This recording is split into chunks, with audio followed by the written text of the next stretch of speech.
Minha trajetória começou aqui em João Câmara, no bairro São Francisco, aqui nesta casa, na casa dos meus avós paternos, seu Neco e Dona Ana. Uma família simples, de baixa extração social, mas com valores que norteiam minha vida até os dias de hoje. E aqui eu vivi por 10 anos. Foi uma infância de muitas dificuldades e escassez. Talvez isso é o que tenha me motivado a mudar meu status quo, de correr atrás, de seguir em frente.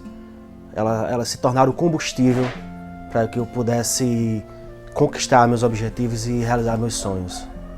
Foram muito importantes essas dificuldades e essa escassez da minha infância. Era só o básico, era só a alimentação e o vestir. Basicamente era isso. Isso desperta aquela vontade, despertou em mim a vontade de querer algo mais, de correr atrás e realizar meus sonhos, querer algo melhor, poder proporcionar uma vida melhor para minha família, para meus filhos e tal. Quando eu tinha 9 anos de idade, aqui na frente da minha casa, da casa dos meus avós, tinha uma família, seu Chico da Raiva e Dona Salete, que eles produziam e vendiam biscoitos de goma, raivinha. Eu vi ali uma oportunidade que eu podia ganhar o meu dinheiro vendendo aquelas raivinhas. A Dona Salete um dia, né, e tal, dizendo para ela que queria vender as raivinhas na feira, ela me deu uma travessa de bolo, essas quadradas, né, com 30 raivinhas, mesmo como fosse hoje, que era o que cabia na travessa.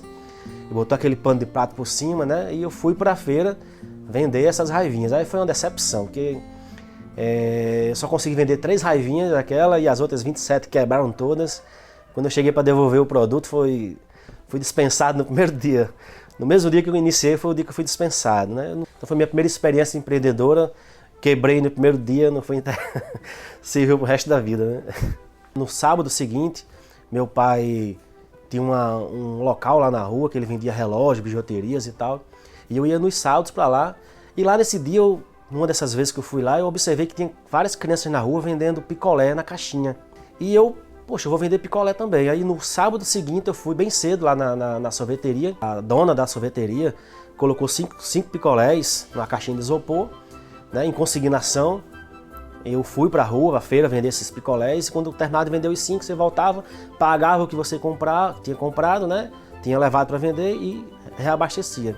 E assim eu fiz alguns sábados, trabalhando, vendendo esses picolés. Foi quando eu resolvi, na sexta-feira à tarde, eu estudava pela manhã, na sexta-feira à tarde eu resolvi pegar frete de carro de mão na frente de um supermercado aqui na cidade. E você oferecia o serviço de transportar as compras até a residência da pessoa. Na época não existia a entrega em domicílio dos supermercados. Falei pro meu pai, ó, juntei tanto, o que é que a gente faz com esse dinheiro? Eu queria comprar alguma coisa para vender e tal. E ele sugeriu eu comprar Havaianas, aquela Havaiana bem básica, aquela preta com branco, azulzinha com branco, aquela bem simples, bem popular, para eu revendê-las. Aí ele comprou, não lembro ao certo quantos pares de Havaiana ele comprou. Peguei uma lona, botei no chão do lado da banca dele e comecei a vender essas Havaianas. E foi vendendo devagarinho, mas foi dando certo, tá? Era mais leve, né? Ganhava mais dinheiro do que vendendo picolé. Aí foi quando eu tive a ideia de pegar essas Havaianas, né, colocar elas na mão e sair oferecendo na feira, os feirantes, ali, principalmente ali do setor da carne, né, os marchantes, que não podiam sair porque estavam vendendo, e de repente algum tivesse interesse em comprar um par de Havaiana, mas não podia sair, né, para comprar. E eu saí oferecendo nessas pessoas e foi um sucesso de venda.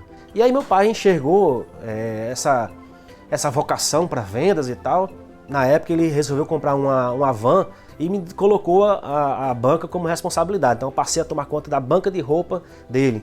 Ele vendia aqui em João Câmara e também vendia em Galinhos, em Guamaré, que ele fazia uma praça lá e eu ia com ele, de casa em casa, oferecendo a mercadoria dele, ele vendia as roupas e eu ficava acompanhando ele. Então eu já tinha uma noção, né? A escola da vida foi preparando para esse lado empreendedor. Fiquei nessa banca até os 18 anos de idade, de aproximadamente 12 anos até os 18 anos de idade. Chegou um momento da vida que eu queria algo mais. Então passei a estudar para fazer o processo seletivo da época do Cefet e fui aprovado e acabei indo para Natal estudar. Na época era Etiferne, depois mudou para o Cefet e fui morar na casa de uma tia minha, Beta, que me acolheu lá em Natal e tal, eu não tinha onde ficar. Fiquei 1 ano na casa dela. Aí ela voltou a morar em João Câmara, que ela é daqui de João Câmara, E eu fui morar com os filhos dela em outra localidade, lá em Natal. Eles também saíram de Natal. E aí eu não tinha...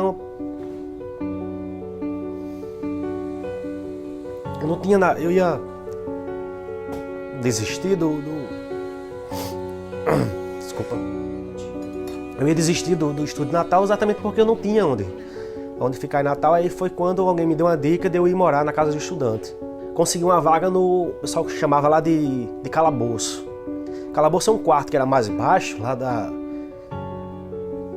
casa do estudante, que quando chovia, eu só vim descobrir isso depois, né? Não tinha cama lá, aí só tinha armador de rede. E não tinha ninguém lá, eu era exclusivo lá.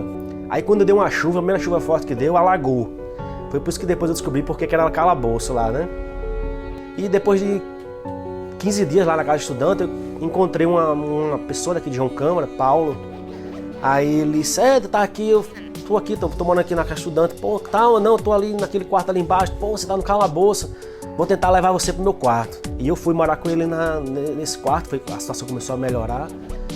Tinha um professor meu de desenho técnico, que ele morava próximo à casa de estudante. E ele era amigo de um suboficial do militar da Marinha. Aí esse suboficial me deu a dica, por que você não faz um concurso da Marinha, vai abrir agora para a escola de aprendiz e tal. Aí eu, Marinha, nunca pensei, já tinha sido dispensado do exército, né, por excesso de contingência, nunca pensei em ser militar. Aí fui me inscrevi, através dessa dica do suboficial, me inscrevi, fiz o concurso da Marinha, fui aprovado. Então eu passava a semana de segunda a sexta em Natal, estudando no Cefet, morando na casa do estudante, mas na sexta-feira eu tinha que retornar a João Câmara, porque no sábado eu vinha para a banca de roupas. Aí eu tive que fazer uma escolha. E eu optei por seguir a carreira militar, chamei o meu pai, conversei com ele e tal.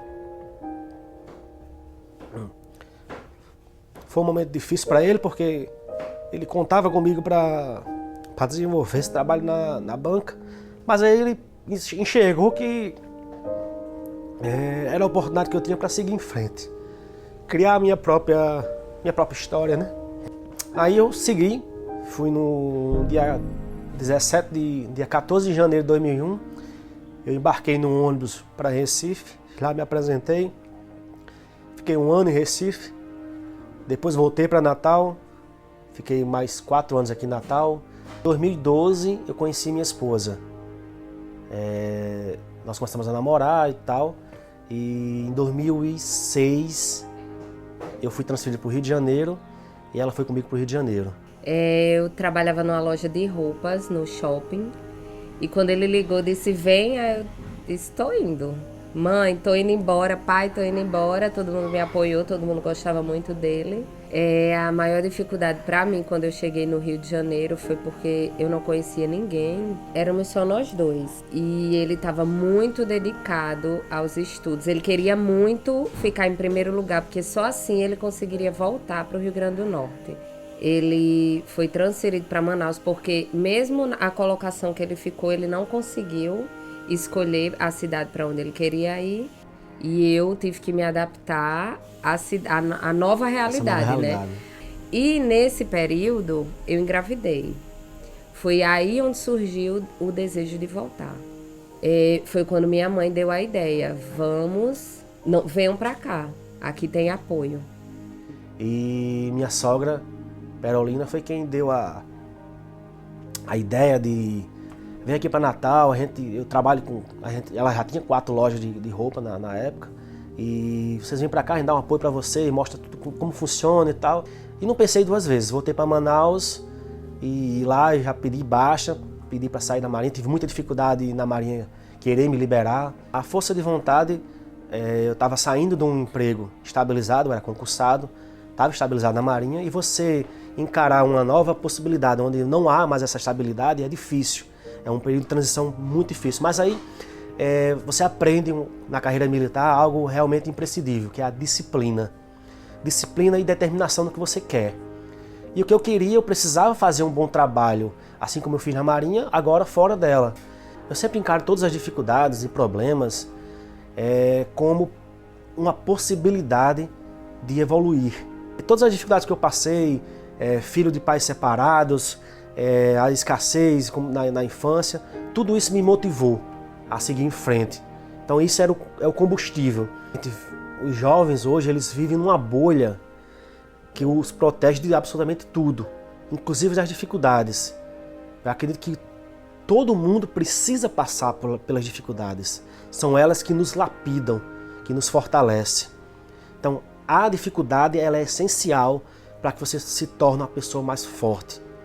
E no empreendedorismo, principalmente.